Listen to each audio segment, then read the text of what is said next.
नमस्कार ट्रेनीज। मैं अनुराग सक्सेना आप सभी लोगों का हार्दिक स्वागत एवं अभिनंदन करता हूं इंस्ट्रक्टर कम्युनिटी की खास पेशकश ITI engineering drawing second year की सीरीज में। ठीक है, तो ट्रेनीज आज का जो वीडियो है ये हमने जो आईटीआई सेकंड ईयर की जो हमारी ट्रेड्स हैं जैसे फिटर, टर्नर, मशीनिस्ट और भी जो मैकेनिकल की जो भी ट्रेड्स हैं सभी के लिए बहुत ज़्यादा उपयोगी रहने वाला है। इस वीडियो से पहले हमने इस सीरीज की 2 वीडियो पहले ला चुके हैं। ठीक, सबसे पहले हमारी वीडियो थी रिवेट्स एंड रिवेटेड जॉइंट्स, उसके बाद हमने पाइप एंड पाइप जॉइंट्स की वीडियो अपलोड कर दी है। उसी कड़ी का ये आज थर्ड टॉपिक है हमारा स्क्रू थ्रेड। जल्द ही, बहुत ही जल्द आपका 3-4 वीडियो के बाद आपका सिलेबस ऑलमोस्ट खत्म हो जाएगा। हमारा पूरा प्रयास ये है कि हम कम से कम क्वेश्चन में आपको मैक्सिमम समझा पाएं, मैक्सिमम कॉन्सेप्ट्स आपके क्लियर कर पाएं, जिससे अगर कोई भी क्वेश्चन आपका ईडी में आता है तो आप उसको कर लें। इसके साथ ही इस वीडियो के साथ ही जो सबसे महत्वपूर्ण चीज हम आपको प्रोवाइड करा रहे हैं वो है इस वीडियो का पीडीएफ। ठीक, ये पीडीएफ हमने इस तरह से तैयार करा है कि जो पूरे जो भारत स्किल की जो किताब है एनएसक्यूएफ वाली, उसके जो मेन पॉइंट्स का जो निचोड़ है वो आपको नोट्स के माध्यम में मिल जाए, जिससे एग्जाम के समय आप उसको एक बार देख लें। तो ऐसा कि आप ये पीडीएफ देखेंगे हमारा, इसमें हम स्टार्टिंग में आपको महत्वपूर्ण नोट्स दे रहे हैं और उसके बाद आपको बहुत ज़्यादा महत्वपूर्ण क्वेश्चन मिल रहे हैं। वैसे तो मेरा प्रयत्न हर बार यही है कि मैं आपको 10 सबसे महत्वपूर्ण प्रश्न दूं, मगर इस वीडियो में कुछ प्रश्न मेरे को ज़्यादा महत्वपूर्ण लग रहे थे, इसलिए मैंने इसमें 15 क्वेश्चन आपके लिए रखे हैं। ठीक है, तो ये बहुत काम का पीडीएफ है। इसको आप हमारे जो डिस्क्रिप्शन में, इस वीडियो के डिस्क्रिप्शन में मैंने आपको लिंक दिया है, वहां से आप इसका पीडीएफ जरूर डाउनलोड कीजिए और अपने दोस्तों के साथ भी जरूर उसको शेयर कीजिए। ठीक है, तो जल्दी से पहले थोड़ा चैप्टर समझ लेते हैं, फिर इसके क्वेश्चन हम देखेंगे। ठीक है, तो ये चैप्टर आपका शुरू होता है यहाँ से, नोट्स है इसके। ठीक, तो देखिए स्क्रू थ्रेड का जो नोमेनक्लेचर है ये सबसे इंपॉर्टेंट हो जाता है इस चैप्टर में। अगर आपको स्क्रू थ्रेड और थ्रेडेड फास्टनर में अगर सबसे महत्वपूर्ण कुछ है जहां से प्रश्न आने की सबसे ज़्यादा संभावनाएं हैं तो वो है स्क्रू थ्रेड का नोमेनक्लेचर। आपको इसमें जो चीज़ें लिखी हों एक एक चीज़ आपके दिमाग में एकदम क्रिस्टल क्लियर होनी चाहिए। ठीक, जैसे क्रेस्ट क्या होता है, जैसा हमारा स्क्रू थ्रेड इस तरह से मिल रहा है यहाँ पे। ठीक है, ये देखिए यहाँ पे गौर करिए, तो जो इसका टॉप मोस्ट पॉइंट होता है इसको हम बोलते हैं क्रेस्ट। ठीक है, अभी नीचे क्वेश्चन आएगा तब आपको ध्यान होना चाहिए। तो जो सबसे टॉप मोस्ट पॉइंट होता है स्क्रू थ्रेड का उसको बोलते हैं क्रेस्ट। ठीक है, और जो इसका सबसे नीचे वाला पॉइंट होता है स्क्रू थ्रेड का इसको बोलते हैं रूट। ठीक, और जो रूट और क्रेस्ट के बीच में आपको ये जो लाइन दिख रही है ना, ये वाली जो लाइन है हमारी, ये जो लाइन आपको दिख रही है यहाँ पे, इसको हम बोलते हैं फ्लैंक, जो क्रेस्ट और रूट को ज्वाइन करती है। इसके साथ ही जब आप, जैसे हमारा क्रेस्ट हो गया टॉप मोस्ट पॉइंट, ये क्रेस्ट है और ये क्या हो गया रूट, तो जो क्रेस्ट और रूट से लंबवत दूरी होती है, जैसे हमने क्रेस्ट से एक लंब खींचा ऐसे सीधे और उसका इसका रूट से ज्वाइन कर दिया, तो ये जो दूरी होती है इसको हम क्या बोलते हैं, डेप्थ ऑफ थ्रेड बोलते हैं। ठीक है, इसके साथ ही आपको यहाँ पे दिख रहा होगा कि जो स्क्रू थ्रेड है यहाँ पे एक एंगल बना रहा है, तो ये जो एंगल होता है इसको हम बोलते हैं स्क्रू थ्रेड एंगल या फिर इंक्लूडेड एंगल। ठीक है, ये देखिए यहाँ पे लिखा है थ्रेड एंगल। ठीक, इसके साथ ही आपने पिच पढ़ा होगा। पिच हर बार आती है कि एक स्क्रू थ्रेड के कोई एक पॉइंट से सेम अगली प्रोफाइल में जो अगला पॉइंट होता है उसको हम पिच बोलते हैं। जैसे हमने यहाँ पे क्रेस्ट में एक पॉइंट लिया है, सेम दूसरा पॉइंट हमने क्रेस्ट में लिया, तो जो इन दोनों के बीच की दूरी होती है इसको पिच बोलते हैं। ठीक, माइनर डायमीटर, माइनर का मतलब इंग्लिश में क्या होता है, छोटा। तो ये जो आपको छोटा सा यहाँ पे सबसे छोटा जो डायमीटर दिख रहा है जो दोनों के रूट को मिला के बनेगा, इसको माइनर डायमीटर बोलते हैं।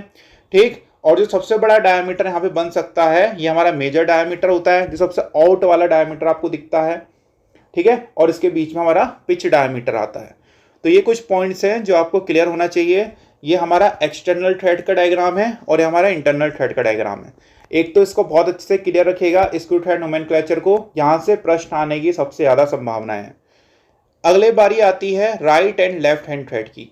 ठीक है, राइट हैंड थ्रेड क्या होते हैं और लेफ्ट हैंड थ्रेड क्या होते हैं। देखिए, राइट हैंड थ्रेड जिसको हम क्लॉकवाइज थ्रेड भी बोलते हैं। ठीक, ये वे थ्रेड होते हैं, बहुत ध्यान से सुनिएगा, राइट हैंड थ्रेड वे थ्रेड होते हैं जो घड़ी की दिशा में घुमाने पे आगे बढ़ते हैं। ठीक है, सामान्यतः जो 99% चीज़ें हम अपने दैनिक जीवन में उपयोग करते हैं उन सब में ही राइट हैंड थ्रेड्स देखने को मिलते हैं। राइट हैंड थ्रेड का मतलब फिर बता रहा हूँ, जैसे आपके घर में बोतल होगी, पानी की बोतल, जब आप पानी की बोतल का ढक्कन घड़ी की दिशा में घुमाते हैं, क्लॉकवाइज डायरेक्शन में घुमाते हैं, तब आपने देखा होगा ढक्कन आगे की तरफ जाता है। तो राइट हैंड थ्रेड्स वे थ्रेड होते हैं, जब हम क्लॉकवाइज घुमाएंगे तो वो आगे जाएंगे। ठीक उसी तरह से लेफ्ट हैंड थ्रेड क्या होता है, उसके उल्टा होता है। अगर आपको लेफ्ट हैंड थ्रेड को कसना है तब आपको घड़ी की विपरीत दिशा में घुमाना पड़ता है। इसे यहाँ पे लिखा है टर्न काउंटर क्लॉकवाइज। तो लेफ्ट हैंड थ्रेड वे थ्रेड होते हैं जो घड़ी की विपरीत दिशा में घुमाने पर आगे की तरफ बढ़ते हैं। ठीक, अब आप पहचानेंगे कैसे कि कहीं पे राइट हैंड थ्रेड है कि लेफ्ट हैंड थ्रेड है। उसके लिए आपको क्या करना होगा, इस तरह से थ्रेड को देखिए। ठीक, अब आपको थ्रेड को यहाँ पे इस तरह से देखना है। ठीक है, इसकी एक्सिस से इस तरह से देखना है। ठीक, अब देखिए, अब जो हमारा थ्रेड है देखिए किस तरफ झुका हुआ है। ये साइड हमारी होगी लेफ्ट और ये वाली साइड हमारी राइट। जो मेरा एरो है मैं इस तरफ से इसको देख रहा हूं। ठीक है, यहां से देख रहे हैं तो ये लेफ्ट हो गया, राइट हो गया। अब आपको थ्रेड किस तरफ झुकाव दिख रहा है, लेफ्ट में कि राइट में? तो आप यहाँ पे ध्यान से देखिए, जो थ्रेड है इस तरह से इस डायरेक्शन में जा रहा है। ठीक है, लेफ्ट से राइट की तरफ को जा रहा है। तो ये कौन सा हो गया, राइट हैंड थ्रेड हो गया। इसका डायग्राम आ सकता है, आपको पहचानना होगा, तो इसको ध्यान से समझिए। आगे देखिए लेफ्ट हैंड थ्रेड। तो अगर आपको लेफ्ट हैंड थ्रेड पहचाना है फिर वही कीजिए, इस एक्सिस में खड़े हो जाइए। ये आपका लेफ्ट साइड हो गया, ये आपका राइट साइड हो गया। ठीक है, अब देखिए ये वाले थ्रेड किधर को झुके हुए हैं, इस तरह से झुके हुए हैं, इधर को लेफ्ट की तरफ को झुके हैं। ठीक है, ये देखिए यहां से लेफ्ट की तरफ को जा रहे हैं, तो ये हो गया लेफ्ट हैंड थ्रेड। तो इसका डायग्राम अच्छे से पहचानने को आ सकता है। मैंने एक क्वेश्चन इसका डाला भी है, तो उसको ध्यान से देखिएगा। अगला महत्वपूर्ण चीज आती है, वो है डिफरेंट स्टार्ट ऑफ थ्रेड। ठीक है, अलग अलग स्टार्ट होते हैं थ्रेड में।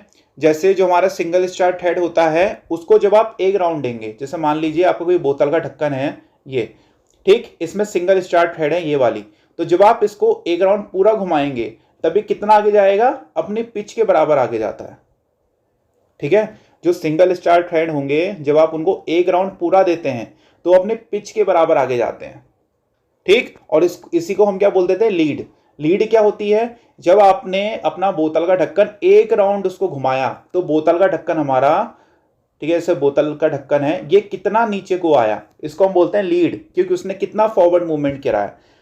ठीक है, तो जो हमारे सिंगल स्टार्ट थ्रेड होते हैं ये अपनी पिच के बराबर मूवमेंट करते हैं। पिच मतलब केवल इतना सा ही मूव करेगा ये।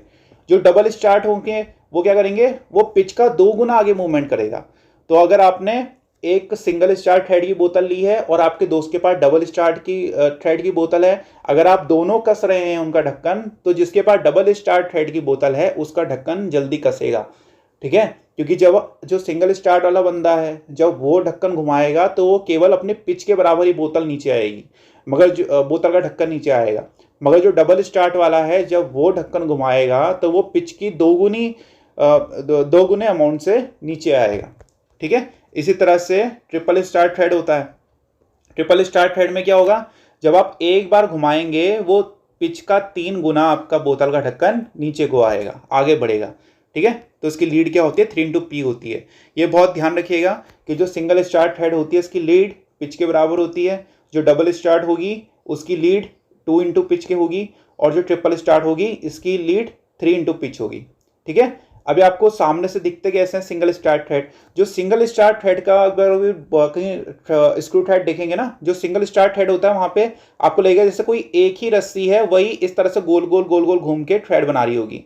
जो डबल स्टार्ट होगा वहां पे आपको लगेगा कि जैसे 2 रस्सियां हैं।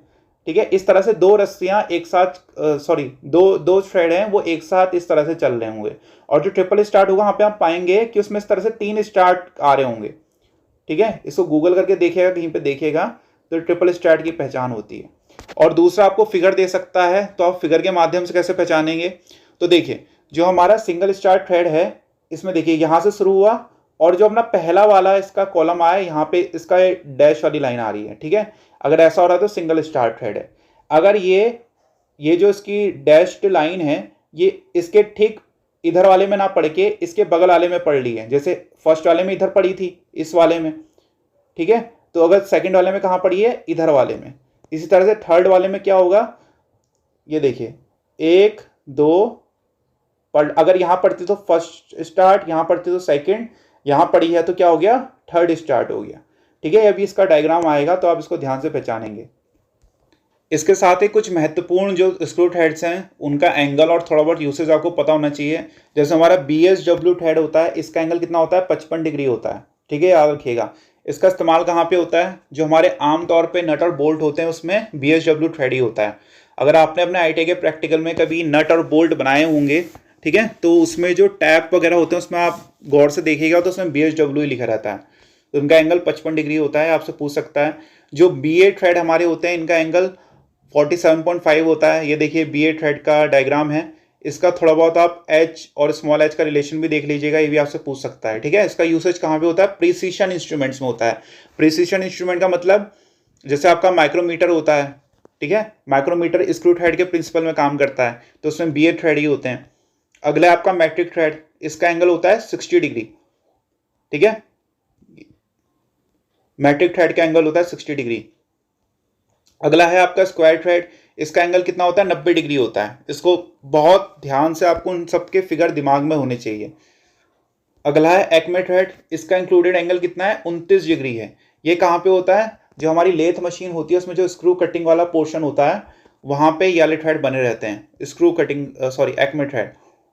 उसके बाद है बटरेस थ्रेड, इसका एंगल होता है 45 डिग्री, ये देखिए। ठीक है, अगला है हमारा नकल थ्रेड। नकल थ्रेड बहुत पूछते हैं, इसको बहुत ध्यान से देख लीजिए, राउंड वाला थ्रेड है। ये हमारा रेलवे कपलिंग्स और जैसे ब्रिटल मटेरियल्स होते हैं, जैसे कांच की बोतल वगैरह होती हैं, उन सब में नकल थ्रेड बने होते हैं। ठीक है, उसके बाद सबसे इंपॉर्टेंट आता है आपका कन्वेंशन, कि आप इंटरनल और एक्सटर्नल थ्रेड को कैसे दिखाते हैं। जैसे हमारा एक्सटर्नल थ्रेड है, ऐसा समझ लीजिए कोई बोल्ट है इस तरह का, तो अगर आपको इसका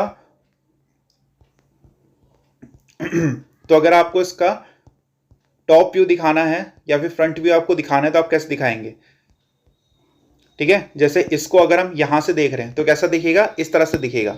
इसको ध्यान से देखिए कि जो हमारे एक्सटर्नल थ्रेड होते हैं उनमें जो हाफ सर्कल होता है, ये जो आपको हाफ सर्कल दिख रहा है ये अंदर से आता है। ठीक है, और जो हमारे इंटरनल थ्रेड होते हैं उनमें जो हाफ सर्कल होता है ये बाहर से आता है। तो ये चीज का ध्यान रखेंगे आप, अभी इसका क्वेश्चन भी आएगा। ठीक है, तो ये कुछ शॉर्ट्स नोट्स थे। अब बढ़ते हैं क्वेश्चन की तरफ। तो क्वेश्चन फर्स्ट है, स्क्रू थ्रेड के अधिकतम व्यास को क्या कहा जाता है। जो हमारा स्क्रू थ्रेड होता है इसका जो मैक्सिमम डायमीटर होता है उसको हम क्या बोलते हैं। तो ऑप्शन ए है minor diameter, major diameter, pitch diameter या फिर इफेक्टिव डायमीटर। तो जो सबसे बड़ा डायमीटर होता है उसको क्या बोलते हैं, मेजर डायमीटर बोलते हैं। नाम से ही है, इंग्लिश में माइनर का मतलब छोटा होता है और मेजर का मतलब बड़ा होता है। तो जो स्क्रू थ्रेड का बड़ा डायमीटर होता है उसको बोलते हैं मेजर डायमीटर, और जो छोटा डायमीटर होता है उसको बोलते हैं माइनर डायमीटर। अगले क्वेश्चन में कहता है चूड़ी का ऊपरी कोना या भाग कहलाता है। तो अभी मैंने आपको ऊपर दिखाया था, जैसे हमारा स्क्रू थ्रेड है तो जिसका टॉप मोस्ट पोर्शन होता है इसको हम क्या बोलते हैं, क्रेस्ट बोलते हैं, और जिसका सबसे निचला पोर्शन होता है इसको रूट बोलते हैं। ठीक, और ये जैसे क्रेस्ट का एक पॉइंट से दूसरे पॉइंट की दूरी इसको क्या बोलते हैं, इसको बोलते हैं पिच। और लीड क्या होती है कि जब आपने अपना स्क्रू थ्रेड का एक पूरा चक्कर दिया तो वो कितना आगे बढ़ा उसको बोलते हैं लीड। तो इसका सही आंसर क्या हो गया, इसका सही आंसर हो गया क्रेस्ट। अगले क्वेश्चन में कहता है रूट व क्रेस्ट के बीच की सतह कहलाती है। तो जैसा हमारा स्क्रू थ्रेड है, ठीक है, ये हमारा क्रेस्ट हो गया, ये हमारा रूट हो गया। तो ये वाली जो लाइन आपको दिख रही है, ठीक है, इसको हम बोलते हैं फ्लैंक, इसको बोलते हैं फ्लैंक। ठीक, तो रूट व क्रेस्ट के बीच की सतह क्या कहलाती है, फ्लैंक कहलाती है। तो option D is the right answer. अगले क्वेश्चन में कह रहा है रूट व क्रेस्ट के बीच की लंबवत दूरी कहलाती है। ठीक है, लंबवत दूरी की बात कर रहा है। जैसे ये हमारा क्रेस्ट है, ये रूट है, तो उसके बीच की लंबवत दूरी क्या होगी, हमने क्रेस्ट से एक लंबवत डाल दिया इस तरह से, तो ये जो दूरी होती है उसको बोलते हैं डेप्थ ऑफ थ्रेड। थ्रेड की गहराई ये बताता है हमको। तो option C is the right answer. अगले क्वेश्चन में कह रहा है सिंगल स्टार थ्रेड में लीड का मान क्या होता है। अभी थोड़ी देर पहले मैंने आपको बताया था। ठीक, तो इसका आंसर जल्दी बताइए आप लोग, किसके बराबर होता है, पिच 2 इंटू पिच, 1/2 पिच, या फिर 3 इंटू पिच। तो जो हमारा सिंगल स्टार थ्रेड होगा उसमें लीड कितना होता है, पिच के बराबर होता है। इसका मतलब जब आप इस स्क्रू थ्रेड को पूरा एक रोटेशन देंगे तो ये कितना आगे जाएगा, पिच के बराबर आगे जाएगा। और डबल स्टार्ट में क्या होगा, ये 2 पिच का 2 गुना आगे जाएगा। ठीक। और ट्रिपल स्टार्ट में क्या होता है, पिच के 3 गुना ये आगे बढ़ेगा, ठीक है। अगले क्वेश्चन में कहता है इस थ्रेड का उपयोग यंत्रों के छोटे छोटे पेचों में किया जाता है। तो अभी मैंने आपको बताया था जो प्रिसीजन इंस्ट्रूमेंट होते हैं वहां पे हमारा कौन सा थ्रेड होता है, BA थ्रेड होता है। तो BA thread is the right answer. अगले क्वेश्चन में कह रहा है इन थ्रेड के फ्लैंक्स इनके अक्ष के लंबवत होते हैं। तो ऑप्शन है BA थ्रेड, नकल थ्रेड, बटरस थ्रेड या फिर स्क्वायर थ्रेड। तो आपसे पूछ रहा है कि कौन से थ्रेड के फ्लैंक इनके एक्सिस के लंबवत होते हैं। तो अभी मैंने आपको स्क्वायर थ्रेड दिखाया था जो एकदम इस तरह से सीधे बनते हैं, ठीक है। थोड़ा सा टेढ़ा हो गया, माफी चाहूंगा। तो यहाँ पे जो इसकी एक्सिस है आप देखेंगे एकदम उसके सीधे इसके फ्लैंक खड़े हैं, ठीक। तो ये कौन सा थ्रेड है, स्क्वायर थ्रेड। अगले क्वेश्चन कह रहा है निम्न स्क्रू थ्रेड के कोण का सही मिलान कीजिए, ठीक है। इससे मैंने सारे करेक्ट ऑप्शन ही रखे हैं जिससे आप याद कर लें, बहुत इंपॉर्टेंट है। सबसे ज्यादा पूछा जाता है एक्मे थ्रेड का, इसका एंगल होता है 29 डिग्री। ध्यान से याद कर लीजिए, एक्मे थ्रेड बहुत पूछते हैं हर बार हर जगह, ठीक है। मैट्रिक थ्रेड का होता है 60 डिग्री, बटरस थ्रेड का होता है 45 डिग्री और BSW थ्रेड का कितना होता है 55 डिग्री। अगले क्वेश्चन में कहता है वर्गाकार थ्रेड की गहराई होती है, जो हमारा स्क्वायर थ्रेड होता है इसकी डेप्थ कितनी होती है, ठीक है। स्क्वायर थ्रेड की गहराई मैं आपको सीधे फिगर से ही दिखा देता हूं। तो हमारा स्क्वायर थ्रेड ये रहा, ठीक। तो इसकी गहराई कितनी है 0.5 पी है, देखिए यहाँ पे, ठीक है। यहां से लेकर के इस लाइन तक की दूरी को डेप्थ ऑफ थ्रेड बोलते हैं। ये कितना है 0.5 इंटू पी है।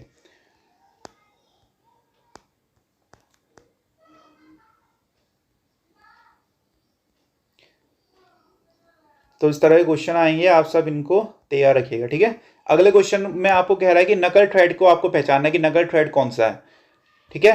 तो जिसको इस सवाल का जवाब पता है ये जल्दी से आप कमेंट में इसका आंसर कर दीजिए, ये कौन सा थ्रेड है, ठीक है। इसका आंसर कर दीजिए जिसको आता है, और इसका आंसर कर दीजिए किसको आता है, और इसका आंसर ही बताइए किसको आता है। तो आपको नकल थ्रेड इनमें पहचानना है, जल्दी बताइए। तो आपके सामने ऑप्शन डी जो है ये हमारा नकल थ्रेड है,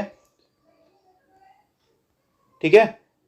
ये हमारा बटरस थ्रेड है, ये हमारा कौन सा है BA थ्रेड है। कैसे पता चला, इसका एंगल 47.5 डिग्री लिखा है, ठीक। ये सीधे सीधे आपको दिख रहा है स्क्वायर थ्रेड है। तो आपको नकल थ्रेड पहचानना था, ये हमारा नकल थ्रेड हो गया।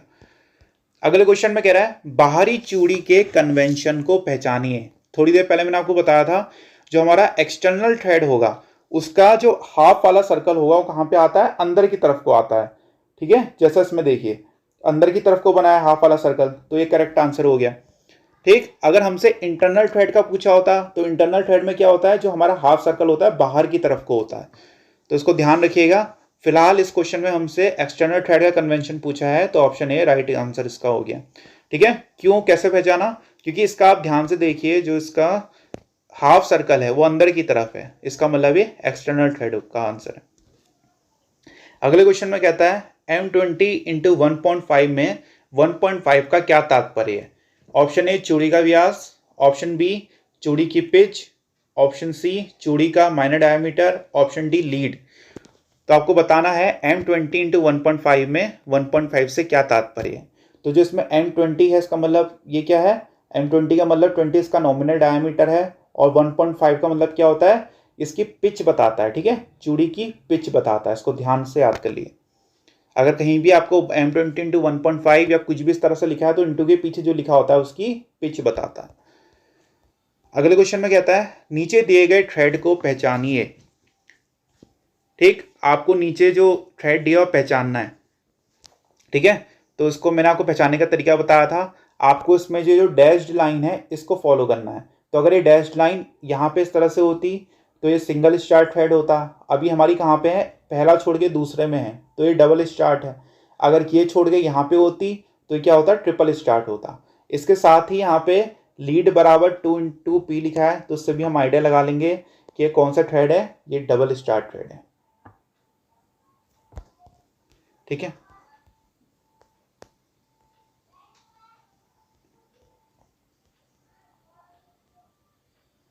अगले क्वेश्चन में, सॉरी ये हमारा हो गया। अगले क्वेश्चन में कह रहा है नीचे निम्न चित्र में दिखाए गए चूड़ी के भाग को पहचानिए, ठीक है। इस तरह से आपको क्वेश्चन आने की बहुत उम्मीद है। देखिए इस तरह से एक पार्ट उन्होंने दिया और यहाँ पे एक्स लिखा है, आपको पहचानना है ये भाग कौन सा है। तो इसके ऑप्शन है रूट, क्रेस्ट, फ्लैंक या फिर पिच? तो जल्दी से देख के बताइए ये पार्ट कौन सा है। तो सीधे सीधे हमको दिख रहा है ये कौन सा है, ये रूट के बारे में बात कर रहा है। ये वाला पार्ट हमारा रूट हो गया, ये पार्ट हमारा क्रेस्ट हो गया, ये जो लाइन आपको दिख रही है रूट और क्रेस्ट को ज्वाइन करते हैं हमारा फ्लैंक हो गया। ठीक है, तो इसका सही आंसर क्या हो गया, रूट। लास्ट क्वेश्चन है, स्क्रूड हेड बंधन किस श्रेणी में आता है? Option A temporary, option B permanent, option C semi permanent, option D इनमें से कोई नहीं। तो जो हमारा स्क्रूड हेड होता है कौन किस में आता है? एक चीज आपको बता दूं, जो हमारे जॉइंट्स होते हैं जनरली दो तरह के होते हैं, कुछ बुक्स में उसको तीन तरह का भी लिखा रहता है। दो तरह के कौन कौन से होते हैं जनरली? एक होते हैं स्थायी बंधन, एक होते हैं अस्थायी बंधन। स्थायी बंधन वे बंधन होते हैं जिनको एक बार अगर आपने लगा दिया तो बिना तोड़े आप उनको अलग नहीं कर सकते। जैसे वेल्डिंग, अगर आपने किसी चीज में वेल्डिंग कर दी है तो उसको बिना तोड़े, वेल्डिंग को बिना तोड़े आप उनको अलग नहीं कर पाएंगे, तो ये स्थायी बंधन हो गया। अस्थायी में क्या होता है, आप जब मर्जी चाहे उनको खोल सकते हैं और दोबारा फिर उसको कर सकते हैं। जैसे हमारे नट और बोल्ट होते हैं, जब मर्जी आए खोल के अलग कर लिया और फिर उसको दोबारा से वैसे ही असेंबल कर दिया, तो उनको बोलते हैं टेम्पररी बंधन। तो हमारे स्क्रूड हेड किसका उदाहरण है? ये है हमारा टेम्पररी फास्टनिंग, जब मर्जी खोल लिया और जब मर्जी लगा दिया। तो ये थे हमारे स्क्रूड हेड के 15 मोस्ट इंपोर्टेंट क्वेश्चन, जहां पे आपने इनके कॉन्सेप्ट सीखे और इनके नोट्स भी देखे। ठीक है, बाकी ये जो पीडीएफ है इसको आप नीचे डिस्क्रिप्शन में मैंने लिंक दिया, वहां से डाउनलोड कर सकते हैं। ठीक, and I wish you all the best for exams. आप प्रिपरेशन करते रहिए अपनी। इसी तरह की और भी वीडियोस हमारे चैनल में उपलब्ध हैं। अगर आपको आज की हमारी वीडियो पसंद आई हो तो अपने दोस्तों से जरूर शेयर कीजिए। आज की हमारी वीडियो देखने के लिए बहुत बहुत धन्यवाद।